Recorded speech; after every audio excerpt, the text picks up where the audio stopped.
Hey there, everyone. Welcome to Riff On This, candid conversations behind the music in Florida. And if you know anything about Florida or music, you know this is a big old state and we have a ton of talent. But we're here for all the juicy details behind all the genres and rhythms flowing through the Sunshine State. I'm your host, Tamara, taking a break from the weather to catch a musical vibe with you.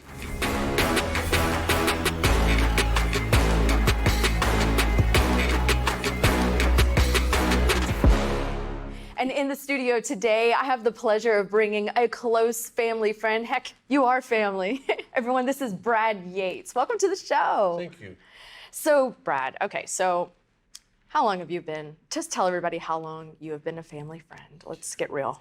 47 years. 47 years. With your dad. I was about to say, not me, because I'm not that old. Nope. But you've known me since forever. Since you was a baby. A baby. So, all right, so basically, I know you have been in music for years, ever since I've known you. Anyway, since I was in diapers, I knew you were in music. But how did you get your start? When I was 8 years old, someone gave my family a upright piano that everyone has in their living room and no one ever uses, but my parents made me take piano lessons. So I started when I was 8, which is 16 years ago. What was that? Was it? Did you muffle a little bit? Yeah. It's okay. Yeah, but and so then of course, when I was 14, the Beatles came on, Ed Sullivan, and the next day every boy in America bought a guitar. Mm-hmm. And then I played trumpet in junior high, and then I started playing keyboards when I was 15. The Doors became a big rock and roll thing, so I started playing keyboards, and I've been playing professionally since I was 14. Wow. So, when I had my dad on the show, he talked a lot about the Beatles. He had the cut, the tie, the guitar. The boots. The boots, yes. Did you have the cut? Well, I had different kind of hair, but... Let's get into that, shall we? Well, it was a little more wavy, so I couldn't get it to do that. But we did have the Beatle boots. Everybody had these velvet, suede Beatle boots, pointed. So we everybody wanted to be them, especially because they were on Ed Sullivan, all the girls were screaming for them. I mean, that's what we wanted to do. Which Beatle did you want to be, though? Paul. Paul. Everybody wanted to be Paul, right? The cute one. Quite a talented guy, though. Yeah, absolutely. So, you didn't, I know Florida is your home and has been your home for many years, but you went somewhere really special and got to do music elsewhere. I did. Well, I spent several years on the road all over this part of the country. And then in 1980, someone called and they hired our band from Ormond Beach called Sons of the Beach to play in Hawaii for a month, and that gig turned into 6 months. So while I was there, my girlfriend came out there, we got married, we stayed 5 years. And I continued to play music out there until we left and drove across the country to come home. Wow. So before we get into that cross-country trip, because that is a story in itself and has history in my family, what kind of music do you play specifically? I call what I play seaside soul. And someone asked me the other day, what is that? And someone else answered, it's whatever he plays, which is everything from rock and roll, reggae, sort of jazzy music, blues, funky music, soul music, a little of everything. And I just call it seaside soul because that seems to cover the whole gambit. It really does. I remember when I was little, or younger, I should say, we would go out and listen to you play. And your name of the band, I can't remember the name of the band at the time. Mr. Moon? Yeah, Mr. Moon. You played keyboard too, don't you? Yes, I do. How many instruments do you play? Well, ukulele, guitar, bass, and things with keys. Things with keys. Not the trumpet, you don't specialize in the trumpet? I don't remember how to play the trumpet. I played a little trumpet when I was younger, and I remember that. It was not good. So there's a reason why. Mama, I probably drove her nuts listening to that. Well, my neighbors were never so happy as when I gave up the trumpet and took up guitar, because it didn't sound like someone choking a goose. Yeah.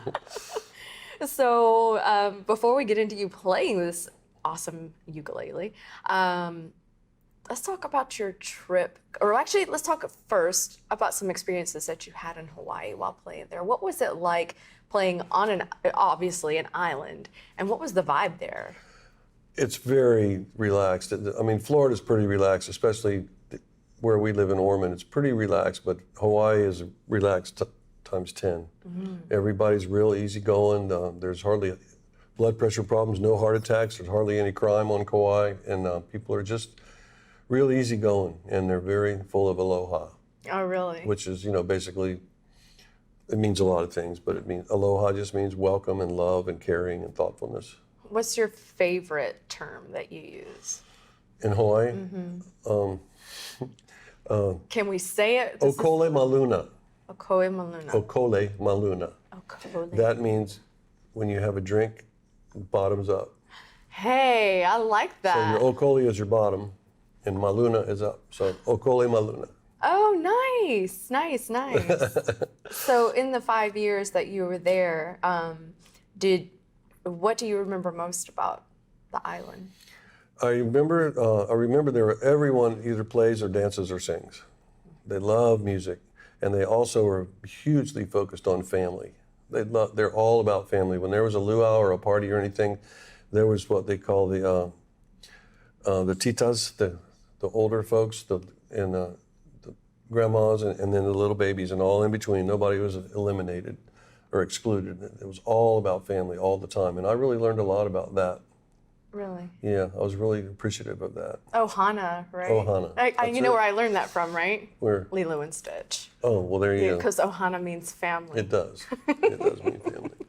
And yeah. That's really cool. So when you came back to the States, you had your car shipped? To San Francisco. Okay. Let's talk about that trip Okay. home and tell me what you did. Well, Tammy, my wife, and I decided we would drive across the country. No one here knew we were coming, no one. And so we thought we'd take our time. So we took 5 weeks to get here. When we got to California, we went to Monterey, and then we went to Phoenix, and then we went to the Alamo at San Antonio, and then we went to the New Orleans to the Mardi Gras, and then we went to Atlanta and then here. So each week I would buy a postcard from each of those places, and I would send them to your dad. But I had my wife write it in her writing, so it was a girl's handwriting. And, can't wait to see you, getting closer every day, looking forward to seeing you, and then she wouldn't sign them. So we did that every week for 5 weeks, and as we crossed the country. And when I got here, I walked into where your dad was working, and he says, "It was you." And I said, "What?" He goes, "Well, you know what? I'm just about to get engaged, and I almost got divorced before I was even engaged because Ginger thought you were one of some girl I knew." So, Sending you random postcards from all around the United States. so 37 years later, he still does not let me live that down. But we're still friends. Yeah, absolutely. But that's the kind of content that we provide on Riff On This. Is, Dad had his own stories. Now you have your own stories, and I like to say that's insider type stories that we're getting on this podcast. Well, he and I for years were running buddies, and then we got tamed. Tamed. Well, I got married, and I was glad I got married, and I was married for a long time. So, and then he married Ginger, and we're happy with that situation. Yeah. Yeah. That's great. So on your trip back, what are some of your most memorable stops? I mean, that had to have been amazing coming back. It was fun because we didn't really have anywhere to be and no jobs. We didn't have anything. I was 34 years old and Tammy was not. Good for you, sir. That is a gentleman. That is a gentleman speaking. And we went to Monterey. We went all up and down the Pacific Coast. What do you call it? Pacific Highway. And then we went to Phoenix and Palm Springs. And we went to the Alamo in San Antonio, which was always something I wanted to see because of the old Walt Disney movies. Yeah. And it was nothing like that. But nope. And then New Orleans I had played there before, so we went there during Mardi Gras. Nice. So that was really fun. And then we went to Atlanta where my sisters lived, and then we came home. And we did a lot of just wonder what's that way, and we'd go that way, and we saw roadrunners, we saw coyotes, we saw not together. But not together? It wasn't a Looney Tunes moment, huh? But it was just beautiful to be able to do that and just wander around, go through little towns and just wander. It was really a lot, because we knew we'd never do that again. Mm-hmm. Did it inspire you to write any music on the way back? Because I know you write your own music. I do write my own music. I can't say really that it did directly. No Wanderer music? No, no. I did write some songs for my wife, Tammy. You know, she was quite a motivation and an inspiration for me. We were married 41 years, so she was more of my motivation and inspiration than anybody, and other experiences too. You know, you know, having sons, and that was great. So I wrote a song called "My Boys," you know, and written songs for them, and I wrote a song for Tammy for her 30th birthday. And will you write one for my 30th birthday? I will. I'd be happy to. I'm glad you didn't pause on that. I will. I knew where you're going with that. You know. Well, why don't you go ahead? I would love to hear. I know you planned on playing something for me today. I don't know what song it is, but I want to hear it. It's called Tamara. Tamara. So yeah, that's the cool thing. Her name was Tamara. My name's Samara. Yes. And she was Tammy and I was Sammy. That's growing right. up. Sammy was my nickname growing up, and then I got older and I was like, it's Samara. But people who've known me for years you'll hear them calling me Sammy. And yes, I do. What is it? I do turn around and acknowledge it. And people call me Sammy, or they call me Sam, or Mara. I get that a lot too. So it's just funny how you meet people with similar names. And I've met I have another friend. Her name is Tamara, and it's funny how you just run into people with that similarity, and you really bond with those people. Sure. So. Sure. Well, all right, so let me hear it. Let me see. Let's hear it.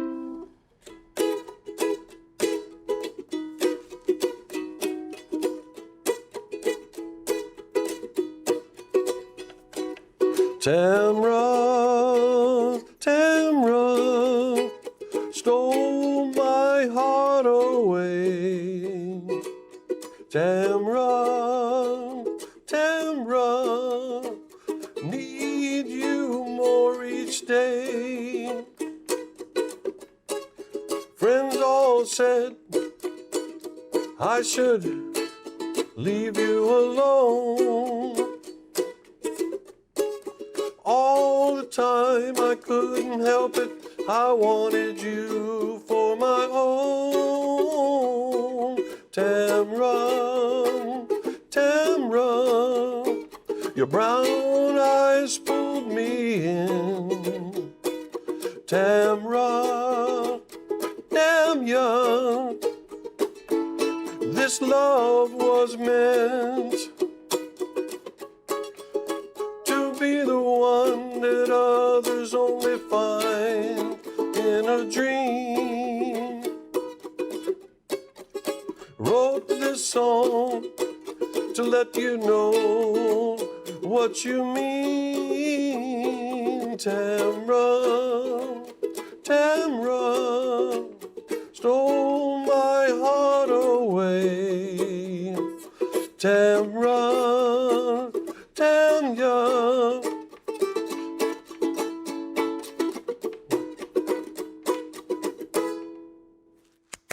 I love it. I love it. I love it. So how did you start? Did you learn how to play the ukulele in Hawaii? I did not. You did. When did you start playing that? About 10 years ago, when Tammy gave me this ukulele for her birthday.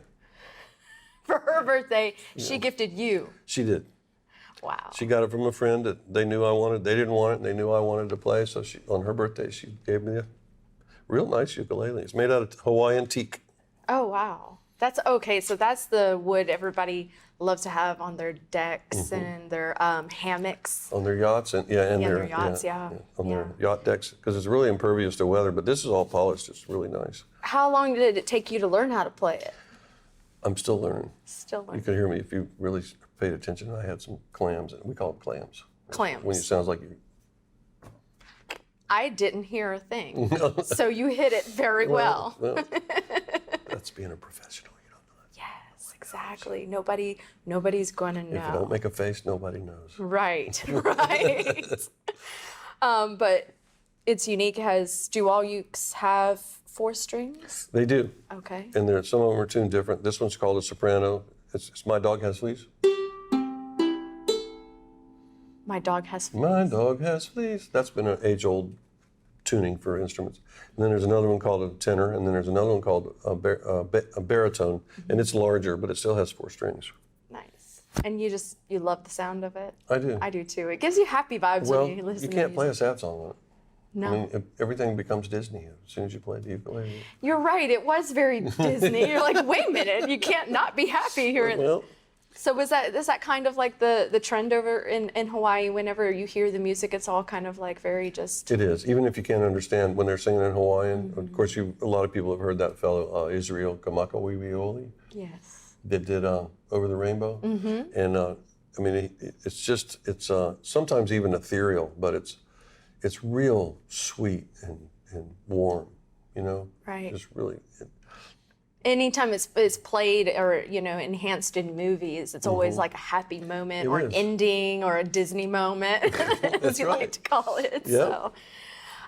So now that you're still doing music right now. I am. So what are you doing? I'm a music minister at 2 churches in Ormond Beach. One's on the beach called the Salty Church, and we do a sunrise service on the beach right where Highway 40 meets A1A. 7:30 every Sunday. There's a plug. And and then at another church across the river, I go back and I take my flip-flops off and put on real shoes and I go inside the church and I do worship in the Presbyterian church. and then I play music. I still play gigs around here, around town and around Central Florida. I play alone and with a duo and with a band called Cool Breeze. Cool Breeze. That's what I was thinking of. Cool Breeze was the one as I was older, I think. Oh, well, we've been together 32 years. Yeah, so I was real young then. I wasn't even born, right? You were like 1. I'm kidding. But you put out your own CDs? Yes. So let's talk about those a little bit. Well, this is the first one. This is mostly kind of experiential Christian music. And you can see on the back, there's a guy you know. Oh, look at that. That's my dad. I remember that photo shoot, Her dad I really did. was the executive producer and my manager. Yeah. And then this is called See the Light, and then this one is called Lost and Found. And these are all original songs with a band, and they're on iTunes and different platforms. I didn't know they were on iTunes. Where so whenever you search the music, you just search Brad Yates, or do you have to put in a band name? Brad Yates. Brad Yates, and then find him on And iTunes. I'm on there, and other places. I actually heard myself on one of the speaker stations at home, the Bluetooth speaker. I heard the song and I went, that's me. Oh, you just had it on like a random shuffle, like Yeah. on a playlist or something? Yeah. Or, oh, that's cool. And I walked in and I said, that sounds like me. And it was me. So, it's kind of like probably seeing yourself on TV the first few times. It's exciting. And it probably is exciting later on, but you hear yourself on the radio or something, it's pretty fun. Yeah, it is. And, you can, but sometimes, I don't know about you. You probably like your voice because I love your voice. Oh, thank you. But I don't like my own voice. You don't? No. I'm like, oh, it's me. Well, Why do I sound like that? you sound like you. Yeah, I know. But, you just, I don't know. It's something about listening to my own self I don't. I didn't used to like my voice very much. I'm getting better at liking it. Yeah. Yeah. Yeah. No, you have a great voice. Thank you. So, Well, my wife said she fell in love with my voice. oh, well, there's always that. So that says a lot. We met in a bar. And she fell in love with your voice. That's what she said. She said, I fell in love with your voice. I said, okay, I'll take it. And we were together 44 years. And you also surf, right? You still surf? I paddleboard surf now. Nice. And I just paddle in the river too, and wherever you can. It's good exercise, and it's just what I've done since I was 12. Did you ever surf when you were in Hawaii? Yes. The big waves? I surfed and sailed. I didn't surf any waves any bigger than my head. They're massive. They are. I mean, I can't imagine because just, a 3 or 5 foot wave for me is like, I know it's going to come crashing down at some point, so I can only imagine, how tall the waves get out there. Oh, they get as big as a 3 or 4 story building sometimes. That's insane. Certain places. And they shake the earth when they crash. Like Pipeline, the place everybody's heard, Pipeline. When you stand on the beach and the waves are 15 feet, it shakes the ground. Wow. But you were like, yeah, no, not me. No. No, that's some serious stuff there. Yeah, absolutely. And I've sailed a lot too. I've sailed over there and sailed here. So I've always been a water person, and thus the seaside soul. I'm a water person too. Yeah. I can dig it. Yeah. I just love the water. and spent a lot of time on it or near it, or so. And what would you say to anybody who is looking to, get into the music business? What advice do you have for them? Because I know it's hard. It's a very hard business. When I first started even just playing on a Saturday morning, that's practicing, that's when baseball was going on too. And I was told to take piano lessons, so I had to miss baseball. So after a while, I just quit the piano because I wanted to play baseball, because that's where all the guys were, and we're 8 or 9 years old, and we wanted to go hang out with the guys. Later, good news is later, I always had music in me. My mom and my dad liked music, and he could sing and she could play piano, and so I always had an affinity for music, and it's just something I tried to be normal once. Define normal, because I don't believe I'm even normal at this point. I tried to be normal once when I quit playing music for a year, when our first son, Zach, was in the womb, and I thought I should be normal. So I got a job. I went to Hamburger University. Nice. And I got a job as a McDonald's manager. Shaved my beard. I've never seen you without a beard. No one has. So for 14 months, I had no beard. I had a little mustache that was a different color then, but this was 35 years ago. But I really tried to be normal and have a real paycheck and stuff. And I finally just told him, I'm gone. And when I got home, I put all my equipment in the closet, and it stayed in the closet for a year. And when I came home and pulled the stuff back out, and so people called me to come play, Tammy looked at me and she said, "I am so glad you quit working there and you started playing music." She goes, "You were miserable." She goes, "And when you're miserable, I'm miserable, so go play." So she totally supported my habit. Yeah. I would see your passion. My passion, yeah. It's just, I tried real hard, but I just couldn't. I couldn't be normal, and I couldn't not be me. Well, we need people that are, that stray from the normal path. Well, we do. Yes. So that's what happened when you said earlier about someone thinking about becoming a musician.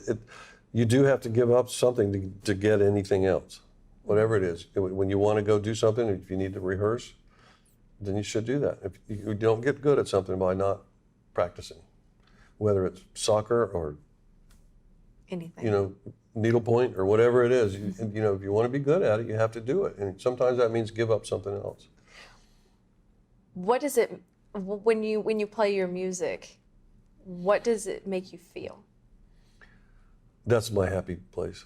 Yeah. Yeah, it's the happiest place. It really is. No, I understand that completely, because there are things that, when I'm working on this podcast, honestly, this podcast music is been, my family, music has just always been there. And to work on this is like a happy passion project. It is. More than it is work. And I feel the same way about weather too. Weather is just, when you get paid to do something that you love, it doesn't feel like work. Well, they say if you love what you do, you'll never work. That's never work a day. And I've never worked. I had a friend when I turned I was going to have Social Security, and he says, "You set for retirement?" And then before I could answer, he goes, "Oh, you never had a job." And I said, "I know. That's right. I've had a great life." Great, look, no blisters. And, well, you may have a few calluses from playing on strings. Well, but by now, after it's indentions in your fingertips. It's just only, but they're hard. But it's a passion and it's a lifestyle, and a lot of times when you're working, other people aren't, and when you aren't, other people are. So you have a lot of free time during the day, and that's when surfing comes in, and I record and write at home. And are you working on anything special? Well, I have some songs in my little brain. Oh, do you? Yeah, I'm working on them. All right. I have one song I'm writing called "Someone Left the Gate Open and I Got Out." That sounds about right. Someone left the gate open and I got out. That's it. I love it. So I have that, and some other ones that are in my head. That the problem with songs is that sometimes you write a song like that, and sometimes they never land. Someone interviewed me once, and they talked about planes circling for a landing, but there's no runway built yet. Yeah. They're waiting for you to build the runway so you can land. And but I write songs about experiences, and and about family Nice. and about places. Yeah. All good, feel good music. Yeah, mostly. I have a blues song called "I Just Can't Get the Blues," I love the blues. and it's a blues song, but it's a But it's blues not- style song. Yeah. But it says, everybody asks me why I don't sing sad songs. I've been sick and tired for too long. I got the family down here that loves me, and my father up above me, and I just can't get the blues. Oh, there you go. I love that. So But it's a bluesy song. it's a bluesy song about not having the blues. I love it. But not all blues is sad. No. It's just it's about feelings. And the entertainment that goes along with it. I mean, the interaction between, the artist and the audience is just, Oh, yeah. you don't get an interaction like that with any other style. I mean, you can, but to have people, when they say, "Can you dig it?" Yeah. And then the audience goes, "Yeah," and he goes, "I can't hear you. Do you dig it?" Yeah. And then they're all screaming back at you. I mean, that audience interaction makes people really feel that music, and I think that's why I love it so much. They call it soul, and soul really refers to the earth. And so when it's earth music, soul blues. Even when people sing opera with soul, they're connected to the earth, and it's really an important thing about that. But another reason people interact with you or are drawn in is because they identify with what you're singing about. They go, "Oh, you too?" And that's what some songs are really good for, is to share the same feelings that other people have. Yeah, absolutely. So where can people find you on social media? I have a Facebook page, I have an Instagram page, I have a website that's Brad Yates Music. What's your Instagram handle? Or just search Brad Yates? If you go Brad Yates on, yeah. You're the one and the only? There's another Brad Yates in Honolulu Imagine that. that's a motivational speaker. And it's interesting to look. You ever seen anybody else that has your name? That has my name, but not Coquinus. Oh. That's the key. Well, I looked at this guy and I'm thinking, well, he doesn't look like a Brad Yates. I do. But it was interesting because I found him in Honolulu online because we were doing some things with websites and stuff. And so there's a guy in Hawaii. So sometimes if you type in Brad Yates, you get both of us. Gotcha. But you're the guy with the beard. I'm the guy that looks like this. And he's clean cut and Okay, gotcha. dark-headed. Gotcha. But all those places are there. Yeah, iTunes, and I don't even know what radio station it was I was listening to on the Bluetooth speaker the other day that I heard me on. But That's cool. and there was nobody at the house, so I couldn't run around and tell anybody. Yeah. But you know what? It's just as exciting as it was the first time. Yeah. I go, oh, You should have texted me and told me, and well, next time do that. Next time you hear yourself, let me know. I Because will. I'll definitely tune in to hear Okay. it. And I'll record it while I'm doing it. Oh. Record my reaction and send it to you so Oh. it's like I'm there with you. okay, good. Then I'll have company because now all I have is a dog. Yeah, but your pup is adorable. He is He's a beautiful seriously- little boy, and he's seriously in charge too. It's his house. I just pay the rent. Yeah. But Tammy gave him to me 2.5 years ago, 6 pounds for a companion when she was gone to work during the day because she was normal. Well, she married me, but she tried to raise a husband for all those years. I think she did a pretty good job. But this puppy is a miniature Australian Shepherd. I don't know if any of you guys ever had one of those, but Yeah. they're alive. They're a herding animal. And they are alive, boy, and he is loyal. I can't go anywhere in the house without him sitting on my foot. Love it. He's just fantastic. Man's best friend. Amen. Well, music is pretty best friend too. That's been a great thing to me. And I'm not going to quit until I can't do anything. Well, stay in shape with your Okay. hands and everything else, and your vocal cords too. Yeah. Lots of water. You have to take care of this thing. It's, Yeah. But Awesome. Well, thank you so much for coming on the show today. I really appreciate spending some time with you. It's been a while since I'd seen you, so it's lovely to catch up with you. it is. Thank you. No problem. Well, that's going to do it for this episode of Riff on This. Stay locked in. We'll have another episode coming soon. Thanks for listening to Riff on This. A huge thank you to our special guest, Brad Yates. Be sure to follow him on Instagram or Facebook by searching Brad Yates. And don't forget, you can link me on my social media. Just search Samara Kokinas News 6 on Facebook and Twitter. On Instagram, search Samara Kokinas. Before we go, a huge thank you to our behind-the-scenes production team, Derek Mosier, Ryan Haley, Chris Flora, and Rich Burns. Please take some time to rate and review us on Apple Podcasts and Spotify. Don't forget, sharing is caring, so tell a friend about us too. You can find videos of all the podcast episodes on clickorlando.com/riff on this. Until next time, friends.